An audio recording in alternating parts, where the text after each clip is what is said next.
Welcome to the first and final postseason recap for the most disappointing team in playoffs history. I don't even know why you'd want to watch this, but maybe we can be depressed together. The Dodgers saw what happened last season and decided to one-up that performance by not even winning one game this time around. They lost every single playoff game. The team scored 6 runs total in the series, while the Diamondbacks scored that much in the first inning. It was simply a complete failure from top to bottom.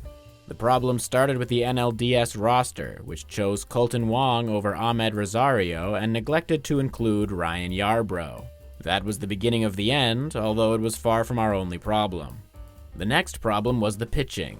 Here's how our 3 starters did.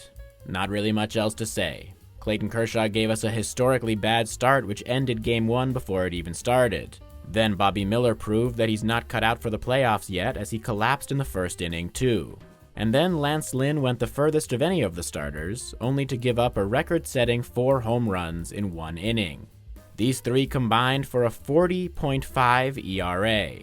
Not gonna win a lot of games with that. But the final problem, probably the worst one, is that the bats somehow went even colder than last year.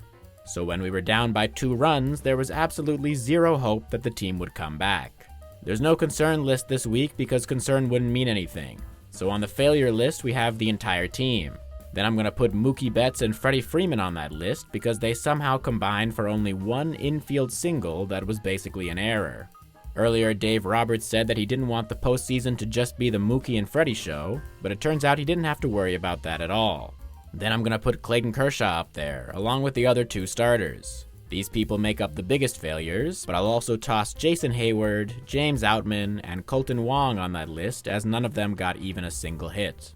On the clutch list we have Kike Hernandez, who batted .375 and definitely should have been playing every day instead of just the last day.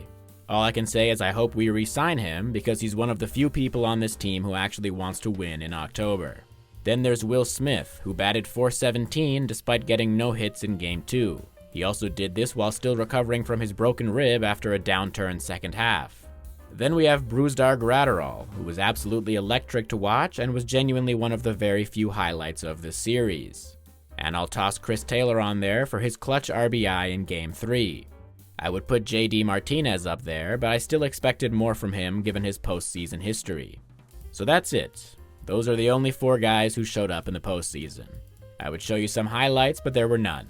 The Dodgers literally never even took the lead in any game. It was miserable the entire time. I don't even really know what to do about this, and I don't think there's an easy answer. You could fire Dave Roberts, but he just had the best year of his career, and it's not really his fault if the players can't hit. You could argue maybe he should still be blamed for failing to get the players fired up in the postseason, but that's such a risky thing to fire a manager for. For now, I think we all need a break. I guess we'll see what happens in the offseason. Maybe we'll sign Ohtani, maybe we'll sign some other stars, and probably they'll all just disappoint us in the playoffs again. As for Kershaw, it would be the tragic cherry on top of this awful season if he now decides to retire and ends his career with one of the worst starts of all time. But I guess we'll see. Speaking of retirement, I'm officially announcing mine. Yes, the Dodgers played so bad that they caused me to retire this channel.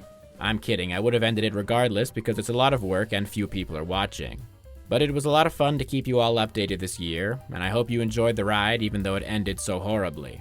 And if you're looking for more of me, you can follow my other, more successful channel called A Grain of Salt. It's not a baseball channel, I just talk about weird moments in modern history. And I promise it's at least slightly funnier than this channel was. I'll link it in the description for those of you interested.